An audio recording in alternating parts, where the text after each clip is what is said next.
I'm Charles Bradshaw. I am the chairman for the board of directors for Indy Juneteenth.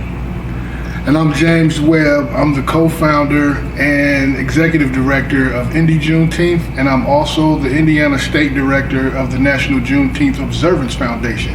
Well, Indy Juneteenth is a nonprofit organization, a 501c3 organization that started back in 2016 that was used to unite all Americans, well, since we're in Indiana, since all Hoosiers together to celebrate our God-given right of freedom. It was created to educate, motivate, and to promote the Juneteenth holiday right here in the state of Indiana.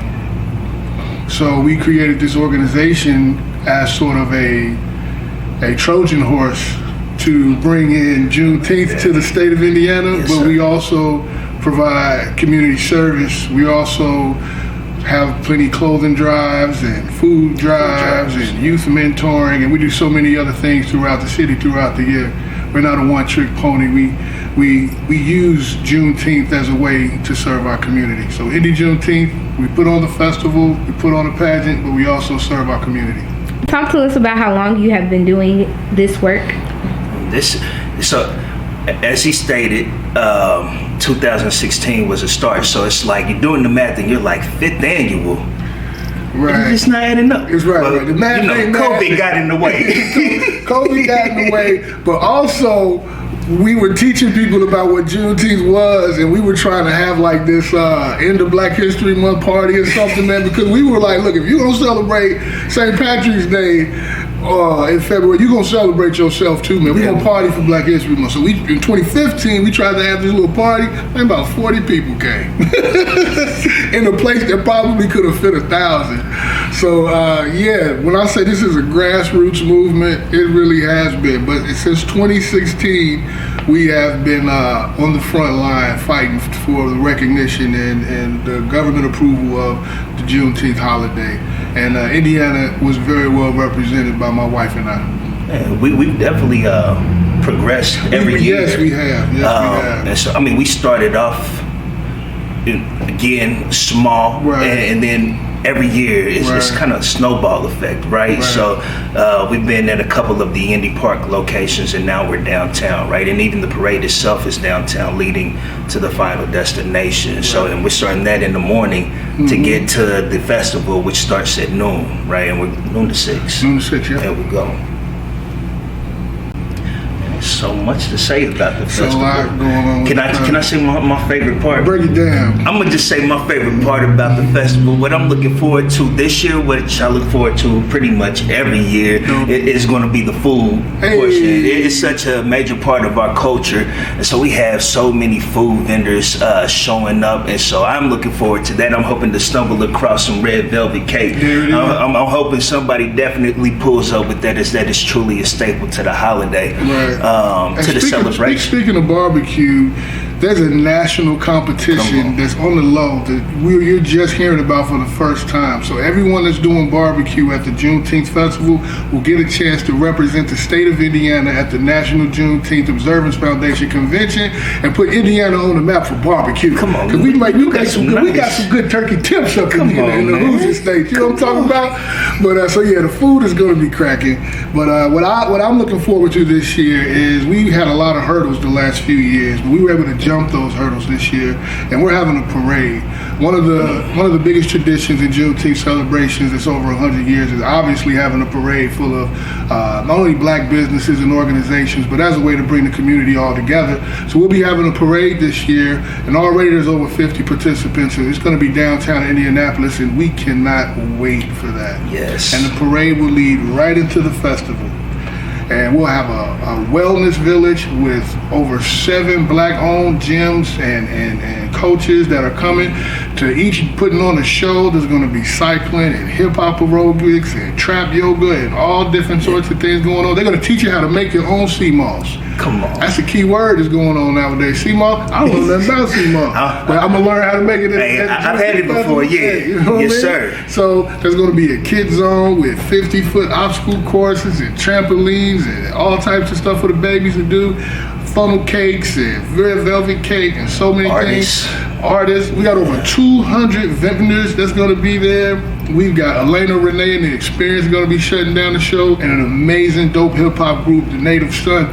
They're going to be there too, rocking the mic. So I can't wait, man. It's going to be an amazing experience. You know, the beauty about the festival is that it's right on White River, and the location of the White River is also the same exact location that our ancestors had to travel on through the Underground Railroad. Come on. So it's beautiful that we now get to celebrate and dance with our children and dap our homies and have a good time with each other in the same spot that our ancestors walked for freedom. So we chose that location just for that one reason.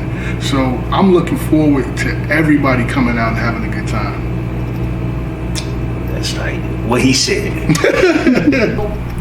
You can't really be an official Juneteenth celebration, but we were sponsored by the city and the state this year, and we were registered as that organization. But my wife and I created Indy Juneteenth, and we're both the Indiana State Directors of the National Juneteenth Observance Foundation. So we were both two people that were on the front line to even make this holiday a nationally recognized federally.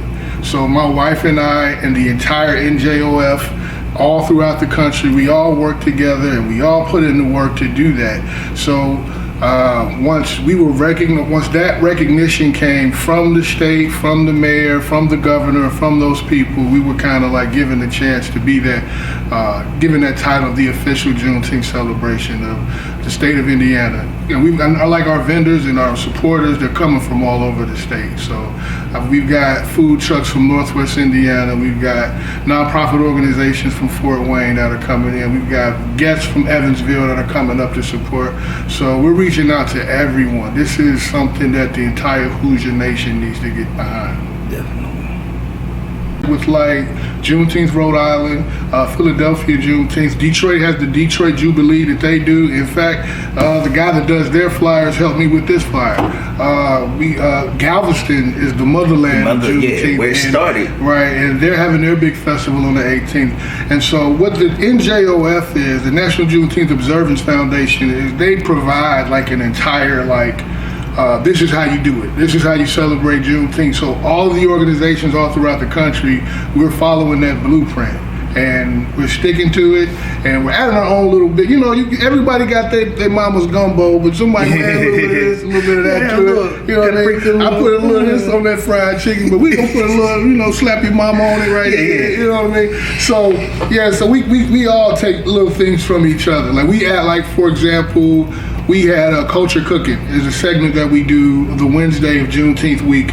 And so our friends down at, I can't remember the name, in Milwaukee, they said, oh man, that's a great idea. I think we're gonna do that. We're like, please, brother, go right ahead. So we build with each other, and we get inspiration from each other, and hope everyone grows.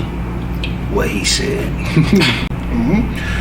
Well, putting on a festival of this magnitude, it has its hurdles. It has its obstacles that you got to overcome. You got to get permits, licenses, approvals. You got to go up the chain of command. And for some reason, whenever you submit your paperwork downtown, somebody's going on vacation for that week. So now you can't get your stuff back for another week.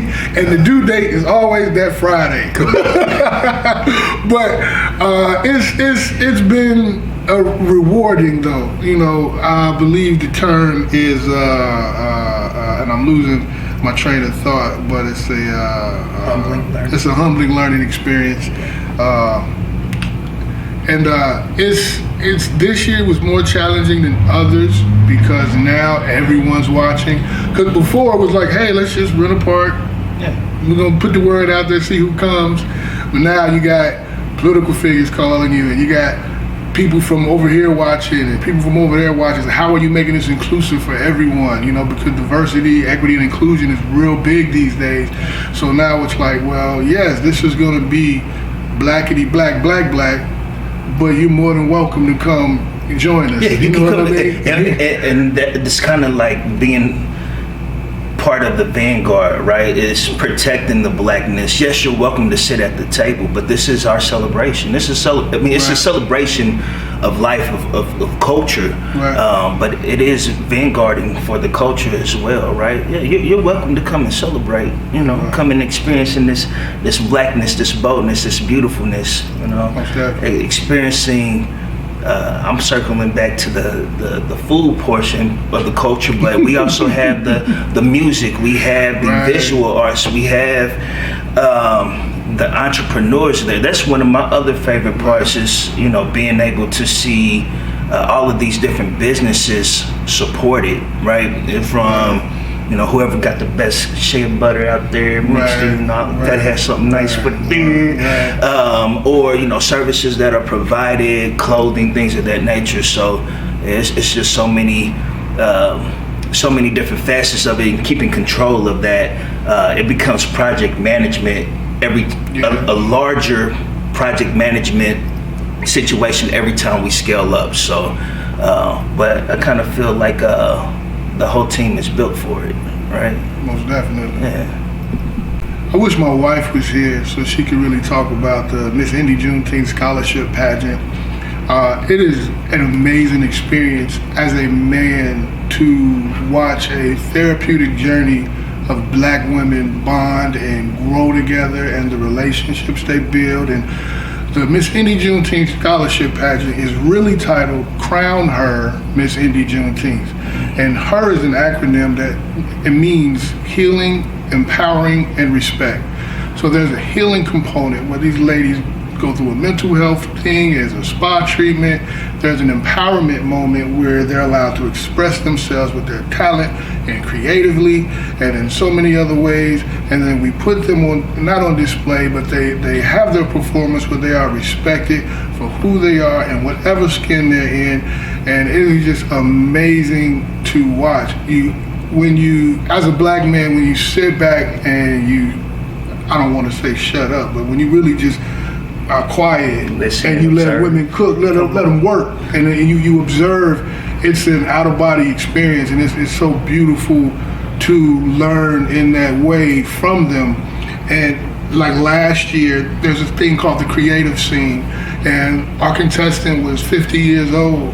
And if you know the song Black Butterfly by Denise Williams, in her creative scene, she unwrapped so many garments of her old self, and then in this cocoon, it became a butterfly on stage right in front of everybody. I mean, it wasn't a dry eye in the house. I mean, this isn't a regular pageant where And not traditional. it's not participants. traditional Yeah. participants. It's no swimsuit contest. It's not just a beauty pageant. This is really a beautiful experience of who black women are, black women expressing themselves however they see fit and being in a safe place to do so.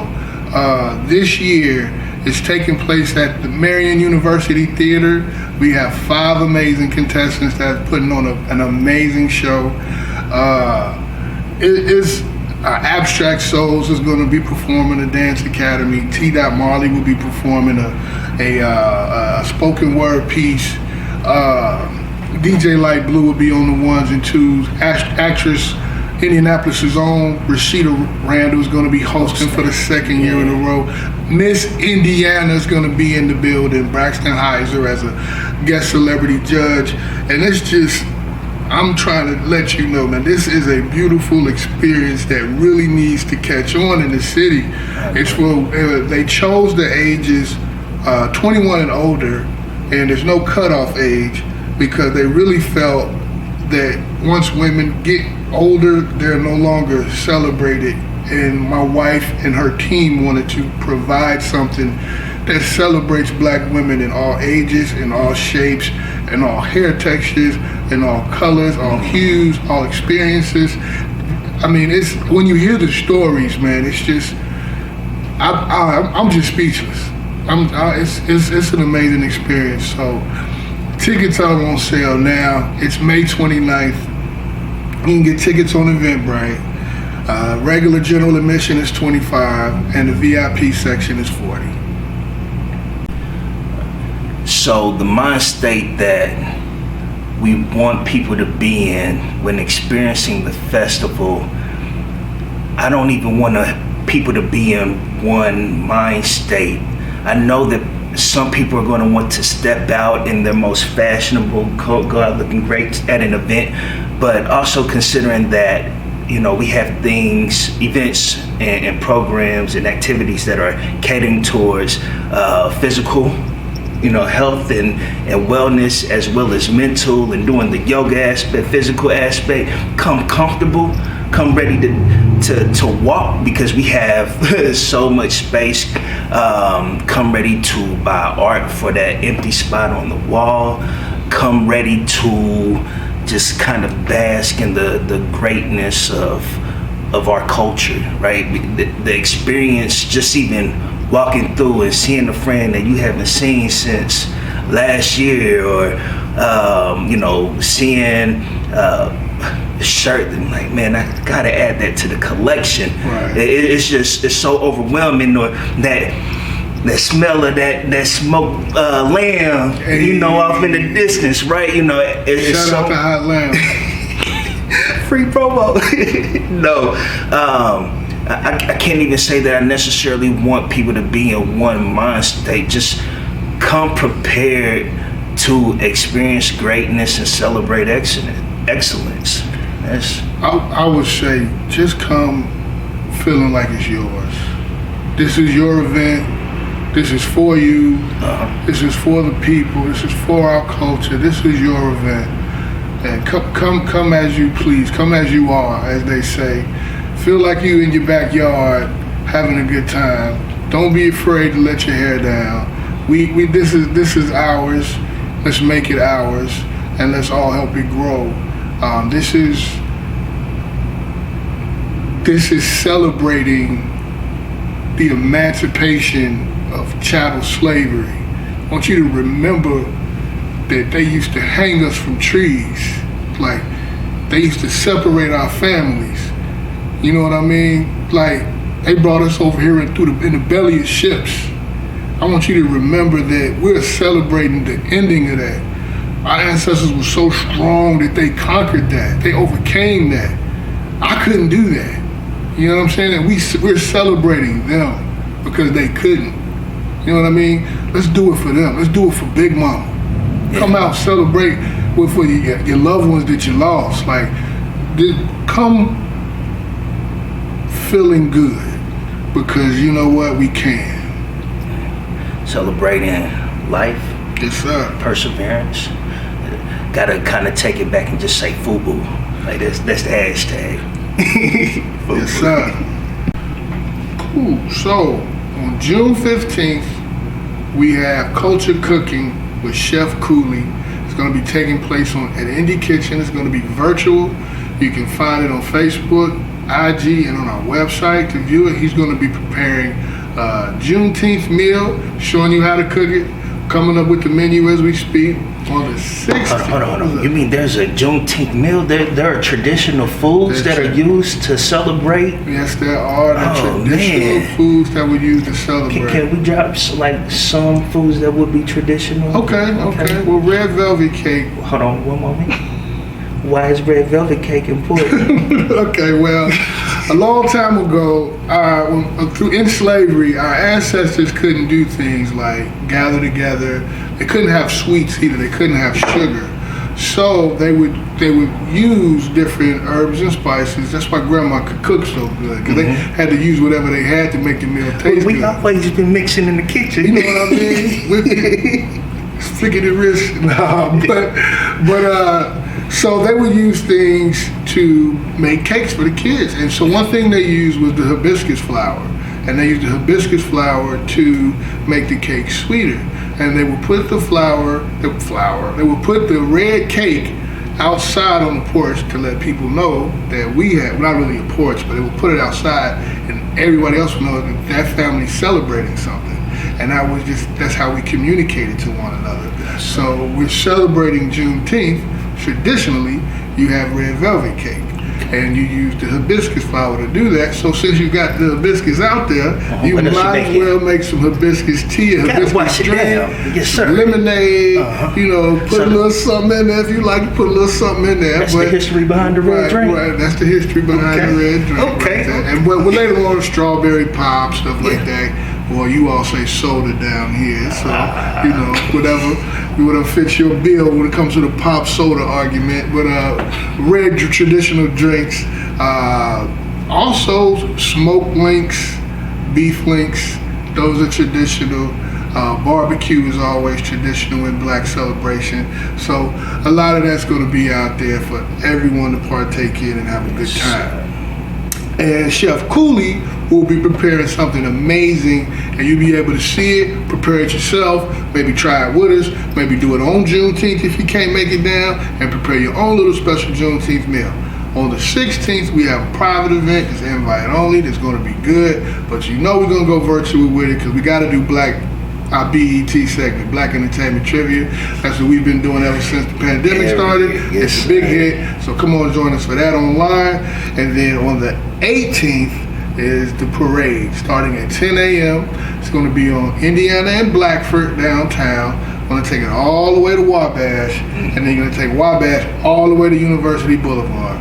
So the parade is going to go that route, and then from 10 to 12, and then at 12, right where the parade ends, on the other side of the NCAA Hall of Fame place, is Celebration Plaza.